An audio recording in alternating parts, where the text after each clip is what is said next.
Recording. Hey. Okay. Take that off the record. Yeah.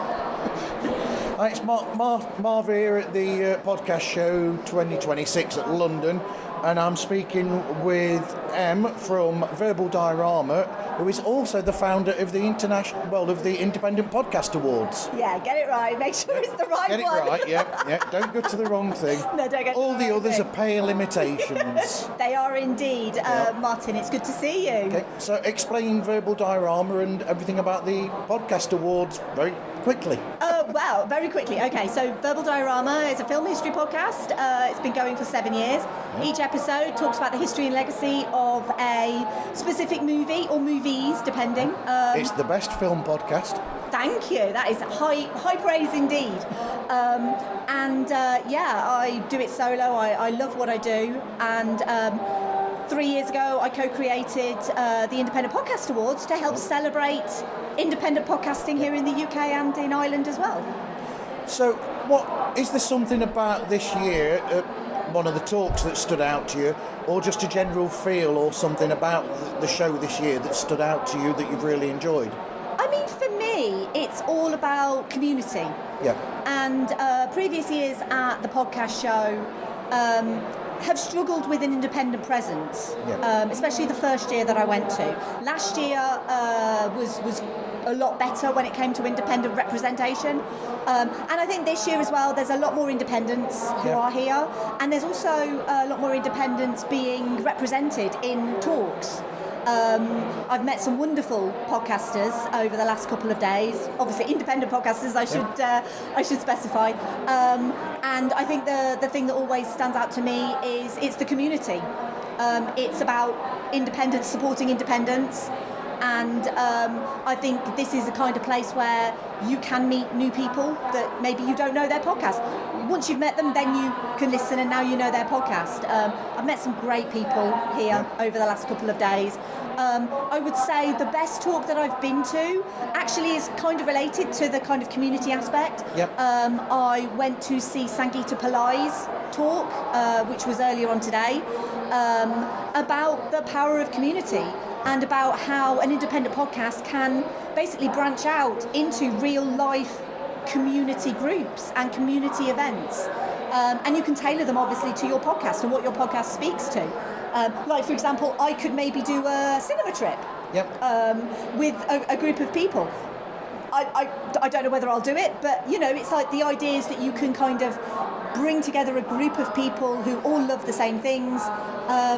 And it's not just about promoting your podcast, it's just about promoting community and togetherness, whether that's with independent podcasters, whether that's with listeners.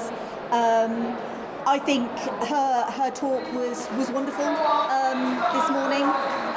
Apologies, I can't remember the name of the lady that she was with, but that she was talking with another lady who does nature walks and stuff like that with her podcast. Sangeeta does retreats. It was just a really nice kind of discussion to talk more about the community of independent podcasting, because we are the best. Let's be honest. Yeah, we are. You're right. I mean, this is my first one this year, so it was overwhelming to start with. Sort of got used to it eventually. But so I mean, they've still got the big name thing here. Like we had the Zoe Ball and whatever it was yesterday. And I get that it's like the name thing and that, but my first year I didn't know it was more like that before. But this year there's a lot of talks where it's almost like you're overwhelmed and having to decide almost, I'm missing that, but I want to catch that, but I'm missing that, because there's so much there for the independents to learn from. And it's a difficult thing to try and negotiate what you're doing with the actual show itself, the event. Exactly, and there's obviously quite a lot of advice out there. There's quite a lot of people giving that advice. But I think you're absolutely right in that there is so much more going on this year for the independents. But in my opinion, I think the podcast show could do more.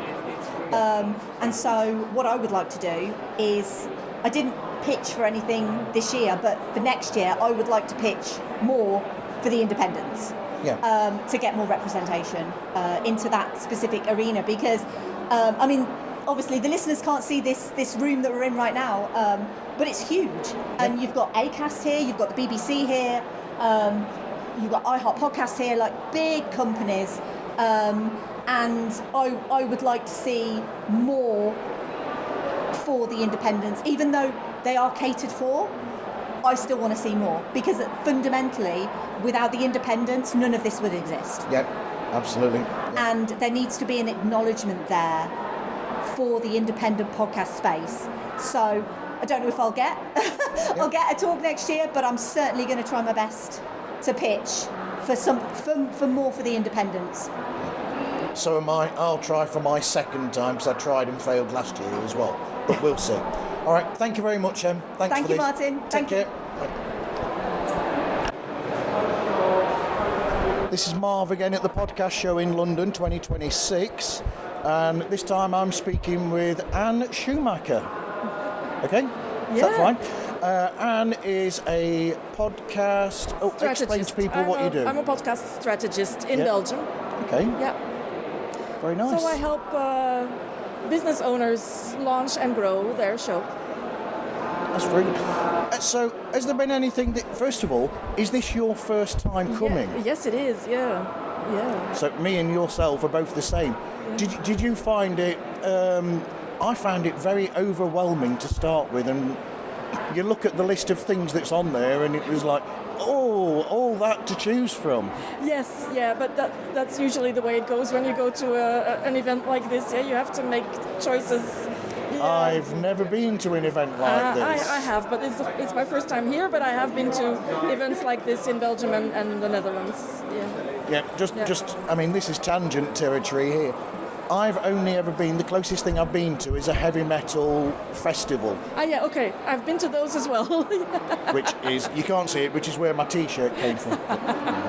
So, is there anything about the podcast show 2026 that stood out to you?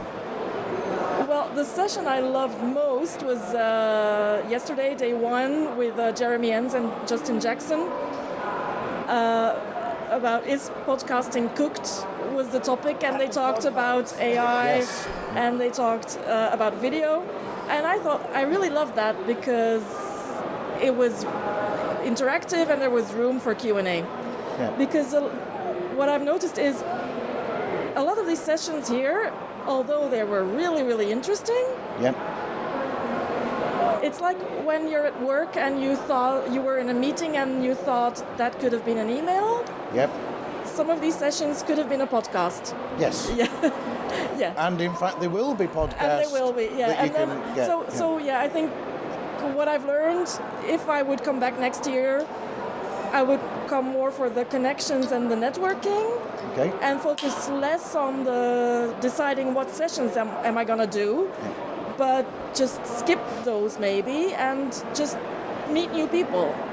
Yeah.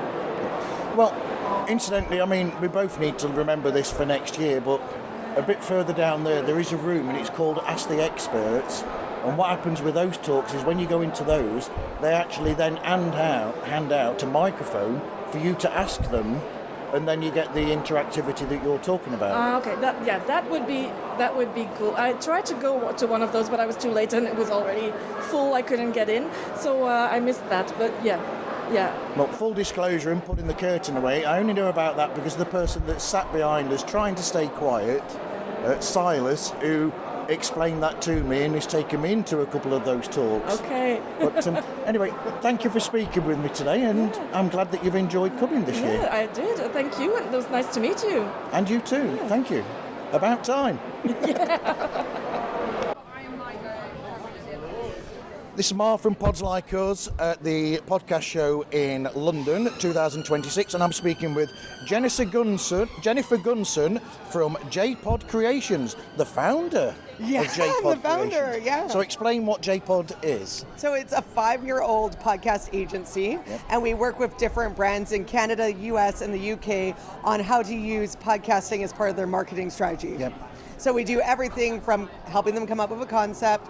If they have a podcast, they're welcome to come with us as well, and we'll help them do continuous things like uploading, editing, a little bit of podcast marketing and everything like that. So we're kind of full service agency, and the reason I started it was I am a traditional broadcaster, so I used to fly in a traffic helicopter in Vancouver, Canada, and then I also was on the radio as a radio presenter for a rock station and a pop station, and I just saw obviously the traditional industry is changing, so now I have a podcast company. You know, you mentioned the helicopter thing. This is a total tangent, which is what podcasting is anyway. It's all tangents. That reminds me of the radio weather people or traffic people who used to be up in a helicopter. I was the traffic person. You were the traffic person in the helicopter. Yeah, so I was like, there's an accident on Highway 1 eastbound. Traffic is coming around on the right. So that's probably where you've heard Jennifer's voice before, if you've not heard it from podcasting. So is there anything about the podcast show 2026 that has really stood out to you? Well, it's so funny because I've gone to probably not just the London Podcast Show, but in general, probably 6 podcast conferences. And I still don't think anybody has an answer about video or audio podcast. And so everyone comes with the hopes of figuring out who's going to actually say one or the other. A lot more people are just saying what I usually say is you have to be on platforms like YouTube and stuff for searchability, and video does help. But do you truly need to be a video podcast? I don't know. Jury's still out. So I find that funny that every year everyone leaves and still doesn't have the answer. Absolutely.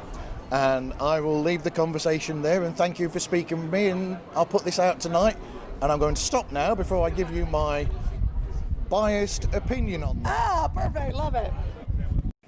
Hi, Martin. This is Norma Jean Belinkie from NJB Media and PodBiz. I'm here at the airport in London. My flight is delayed. And what I loved about the podcast show this year was that everybody was talking about video. For a long time, there's been a buzz. What's going to happen? It almost feels like it's finally landed and it's here. There's been a lot of amazing audience development tools that I really liked. I'm not going to go into them, but I was very impressed with some SEO tools, with some paid tools, with some organic tools. It was very, very interesting. There was also a lot of interesting talk about IP, who owns it, who's making it, and who's monetizing it, of course. So absolutely fantastic show. Great to see everyone. Lots of exciting things coming up. And great to see everybody in London.